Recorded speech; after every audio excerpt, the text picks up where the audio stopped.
మనకి మెయిన్గా ఈ పరీక్షా ఫలితాలు, మార్కులు, ఎంసెట్ ర్యాంకులు ఇవన్నీ కొంతవరకు మాత్రమే ఇంపాక్ట్ అయితే చూపుతాయి అన్నమాట. కానీ మనకి మెయిన్గా మనం చూస్ చేసుకునే కాలేజ్ మీద, ఈకో సిస్టమ్ మీద, కరికులం మీద మన ఫ్యూచర్ ఆధారపడైతే ఉంటుంది.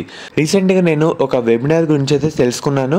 మెయిన్గా ఇది ఇంటర్ విద్యార్థులకి చాలా బాగా యూజ్ అయితే అవుతుందన్నమాట. నేను మొత్తం రీసెర్చ్ చేసి మీకైతే చెప్పడం జరుగుతుంది. మనకి ఈ వెబినార్లో మార్కులతో సంబంధం లేకుండా మన ఫ్యూచర్లో మంచిగా రాణించాలంటే అసలు ఏం నేర్చుకోవాలి, దేని గురించి తెలుసుకోవాలి, మొత్తం ఈ వెబినార్లో చెప్తారు. మీకు లింక్స్ అనేవి డిస్క్రిప్షన్లో ప్రొవైడ్ అయితే చేయడం జరుగుతుంది. అందరూ తప్పకుండా అటెండ్ అయితే అవ్వండి. ఎగ్జామ్ రాయబోయే విద్యార్థులందరికీ ఒక గుడ్ న్యూస్. మనకి ఈసారి క్వశ్చన్లు కొంచెం ఈజీగానే రాబోతున్నాయి అన్నమాట. అది నేను చెప్పడం కాదు, ఎంసెట్ కన్వీనర్ గారే చెప్పడం జరిగింది. మీకు ఒకసారి ప్రూఫ్ కూడా చూపిస్తాను. చాలామంది విద్యార్థులు టెన్షన్ అయితే పడుతున్నారు. ఈ టెన్షన్లోనే చాలా కన్ఫ్యూజ్ అయితే ఉంటుందన్నమాట. మీరు ఎక్కువ చూసుకున్న క్వశ్చన్లు, ప్రాక్టీస్ చేసిన క్వశ్చన్లు ఈ టెన్షన్లోనే చాలా మర్చిపోతూ ఉంటారు.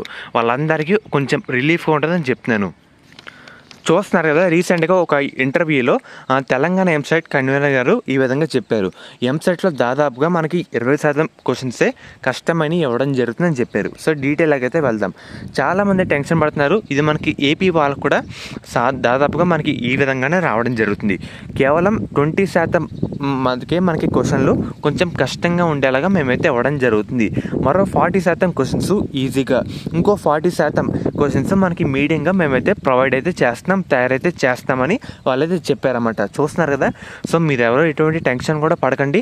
మనకి పేపర్ కూడా ఈజీగా రావడం జరుగుతుంది. ఓన్లీ 20% మనకి 20% మటుకే కష్టంగా రావడం జరుగుతుంది.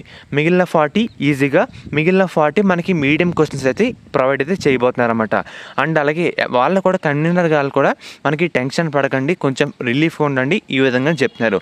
అండ్ అలాగే తెలుగు అకాడమీ బుక్స్ నుంచి కూడా వాళ్ళైతే క్వశ్చన్స్ అయితే తయారు చేయడం జరుగుతుందని చెప్పడం జరిగింది. ఒకసారి మీరు కూడా తెలుగు అకాడమీ బుక్స్ కూడా లాస్ట్ మినిట్లో ఒకసారి వెరిఫై చేసుకోండి. ఒకసారి పాయింట్ చూస్తున్నారు కదా, తెలుగు అకాడమీ పుస్తకాలు ప్రామాణికంగా తీసుకొని ఎంసెట్లో ప్రశ్నలు అయితే ఇవ్వడం జరుగుతుందని చెప్పారన్నమాట. సో ఇది మ్యాటరు. మనకి కేవలం 20% మటుకే హార్డ్ క్వశ్చన్స్ అయితే ఉంటాయి. మిగిలిన 40 ఈజీ, మిగిలిన 40% మనకి మీడియం క్వశ్చన్స్ అయితే వస్తాయన్నమాట. మెయిన్గా సెషన్ కూడా తప్పకుండా అందరూ అటెండ్ అవ్వండి. మీకు లింక్స్ కూడా డిస్క్రిప్షన్లో, కామెంట్ సెక్షన్లో ప్రొవైడ్ అయితే చేయడం జరుగుతుంది. ఇది మీ కాలేజ్ చూస్ చేసుకునే విషయంలో చాలా హెల్ప్ అయితే అవుతుందన్నమాట. మీరు కూడా మిస్ అవ్వకుండా మీ పేరెంట్స్తో పాటు అటెండ్ అవ్వండి. ఎందుకంటే మీ కెరీర్ రిలేటెడ్గా అవకాశాలు ఎన్ని అనేది చాలా ఇంపార్టెంట్ అన్నమాట. మీ పేరెంట్స్ కూడా తెలియాలి. అండ్ అలాగే వాళ్ళకు కూడా మీ కెరీర్ పరంగా ఎంత సీరియస్గా ఉన్నారో వాళ్ళకు కూడా అర్థమవుతుంది.